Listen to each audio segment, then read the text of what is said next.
ยังมีอีกเศษว่าเท่าเล็กน้อยมีออกตัวนิยมสงสัยว่าเอ๊ะมาแต่ละเรื่องก็ได้ยินไส้นี่ทรงไส้นี่ทรงมันยังไงก็เดี๋ยวนี้แหละพวกขน้อยโมเป็นทรงได้เลยจะไปไส้นี่ทรงยิ่งอย่างนะ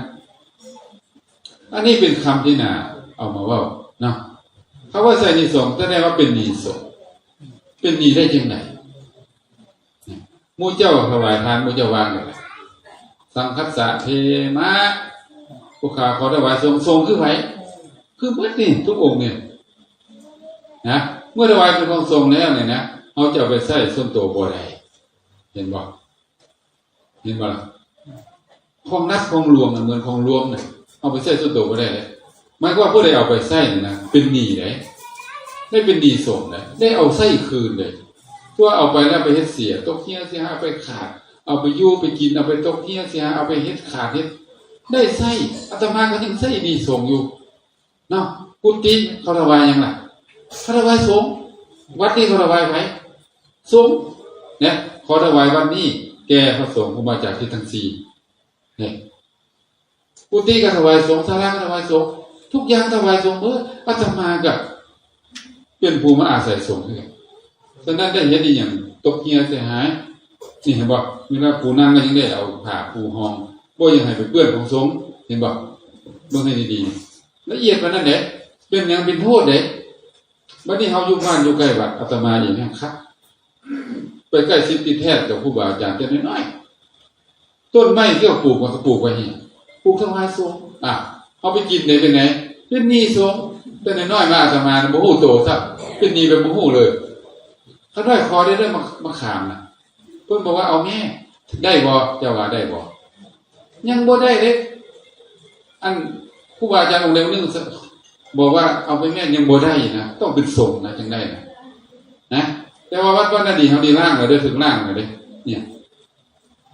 ต้นไม้ทุกต้นมียังยาอยู่ในนี่อาตมาได้ล่างบ่ได้ล่างจังได๋พระสุมสงฆ์บอกว่าต้นไม้ก็ดีอีหยังมากไม้อยู่ในวัดนี่นะให้เป็นของสาธารณะบ่ให้เป็นของสงฆ์กติกาใหม่ตั้งมาใหม่ฉะนั้นครูบาอาจารย์อยากกินอยากสังสรรค์อายุอันนี้อยากสังสรรค์เลยบ่ต้องไปขอเอาตัวนิยมมาอย่าเอาไปกินก็เอาไปกินแต่ขอได้ก็ดีเลยเนาะไปเอาเลยคือรักไว้เอาแล้วบ่บอกคือรักเว้ยไปขอก็ดีเลยเนาะอาจารย์ต้องกันด้วยอันนี้ก็เป็นอย่างพ่อบ้านของสงฆ์ละลึกล่างเหมือนว่าเถอะเว้ยลึกล่างเมื่ออันนี้ดีกติกาแล้วนี่นะบางวัดบ่ได้เห็นอย่างนี้ที่ล่ะบ่ได้เห็นอย่างนี้ที่พระเจ้าประสงค์กินก็เป็นมีโทษเป็นหนี้ตัวกินก็เป็นแม่ข้าวกินก็เป็นเอาแล้วบ่ายยังไงล่ะวันนี้นะจะใช่ดีเนาะแล้ววันนี้ของทุกอย่างที่พระเจ้าถวายมาเนาะสมมติว่าเขาถวายมาถวายทรงมาเนี่ยนะพระเจ้าประสงค์บ่อัปโลกถวายมาละสันเลยก็เป็นของทรงสันของทรงไปเป็นหนี้ทรงไปเห็นว่าครูบาอาจารย์เวลาเอาตัวนิยมถวายมาแล้วก็เลยอัปโลกไหมว่าของที่เอาตัวนิยมได้ถวายมานะขอแจกตั้งแต่พระเดชละลงไปจนฮอดจัวเมื่อฮอดจัวแล้วก็สังละ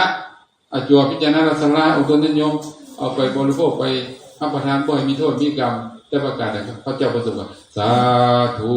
ถือว่าบ่มีโทษไปประกาศได้วันนี้พระเจ้าประสงค์เฮาเนี่ยไปวัดอื่นน่ะเพิ่นบ่เฮ็ดตายบ่บัดนี้เฮานาบ่เจ้าอะไรบัดเนี่ยเขาเพิ่นบ่เฮ็ดเอาเจ้าหมู่เจ้าก็คือกันหมู่เจ้าไปวัดอื่นน่ะเนี่ยบางเพิ่นยังบ่ได้สละเอาไปกินสละก็สละบ่ขาดนะเพราะเป็นของสงฆ์นะเฮ็ดจังได๋ล่ะแต่ฉะนั้นก็ได้เอามาใช้วิธีแก้จังสมมุติไปเอามะม่วงมาหมากนึง2หมากก็ได้แต่เอามะม่วงบ่ใส่นี่สงบ่เอามะม่วงก็ได้เอาอีหยังก็ได้ให้มูลค่าไปทอกับมะม่วงก็ได้หรือสิเอาเงินก็ได้สิเอาปัจจัยก็ได้สิเอามะม่วงก็ได้ให้พอดีหรือเกิดนะให้พอดีเกิดบัดนี้เฮาเป็นหนี้หยังได้ก็บ่ฮู้เนาะ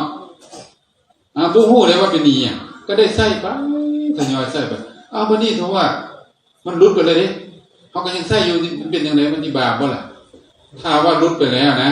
ที่เหลือจะเป็นบุญเฮาได้บัดนี้ได้บ่ต้องน้อยใจเด้อที่เหลือเฮ็ดจังได๋ซะนะเพิ่นน่ะที่เหลือนี่จากนี้มันเป็นบุญกุศลตลอดไปเลยไปเทศ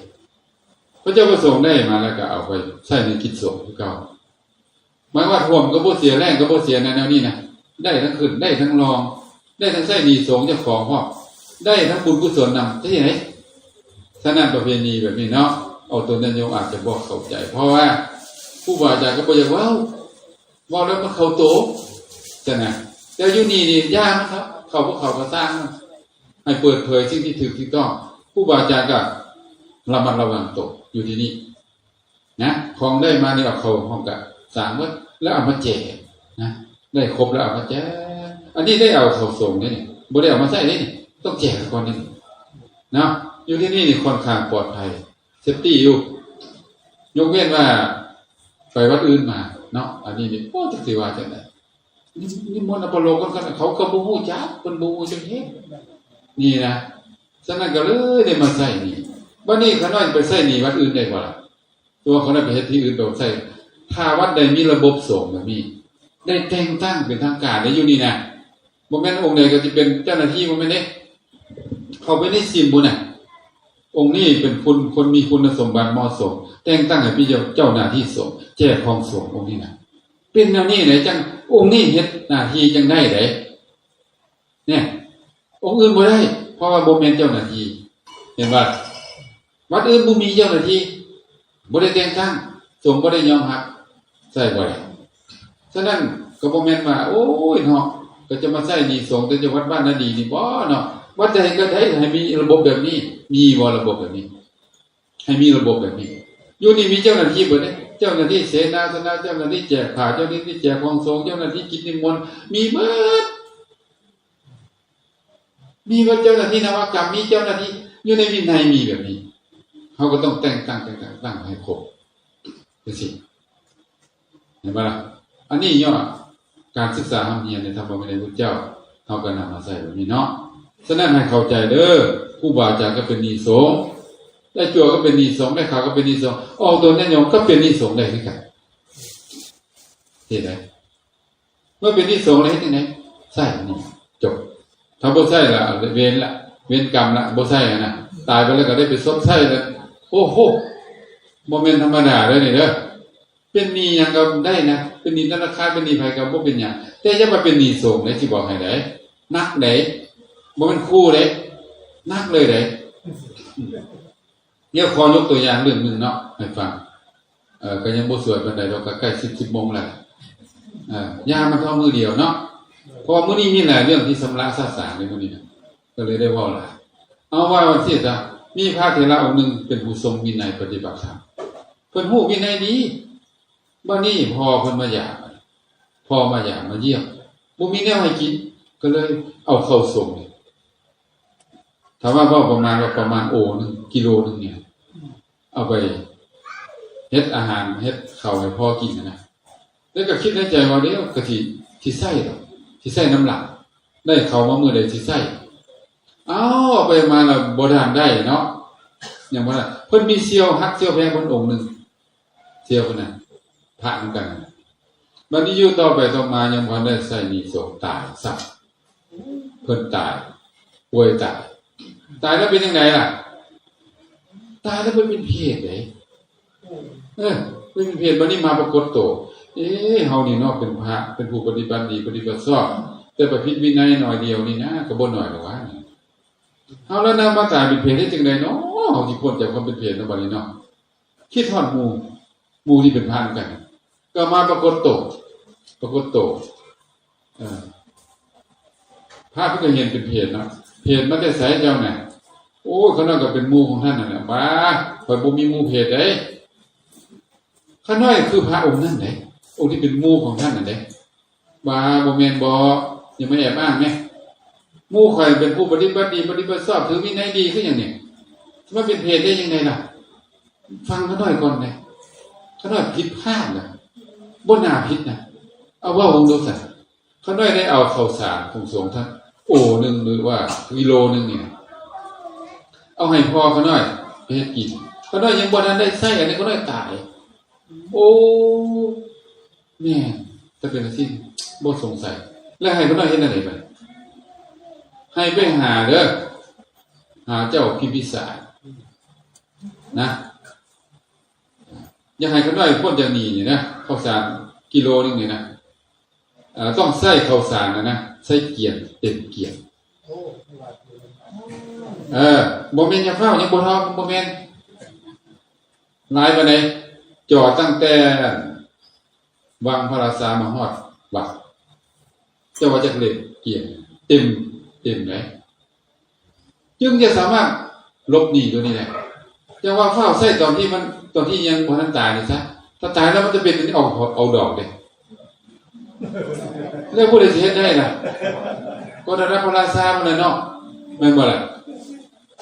ระดับพระราชาได้จึงเฮ็ดได้เด้บัดนี้ก็เพิ่นนี่ก็เข้าไปหาพระราชาว่าอาตมามีเรื่องแบบนี้พระราชาฟังแต่เขาน้อยก็ขอหาก็ได้เอาข้าวสารเนาะใส่เต็มเย็นเต็มจอดก็มีบารมีได้พระราชาก็จอดเป็นมหาแล้วก็ขอใส่นี่ส่งแทนผู้บ่าวนี่ที่ตายไปนี่ขอให้เพิ่นพ้นจากความเป็นเพศซะพอว่าแล้วก็จบ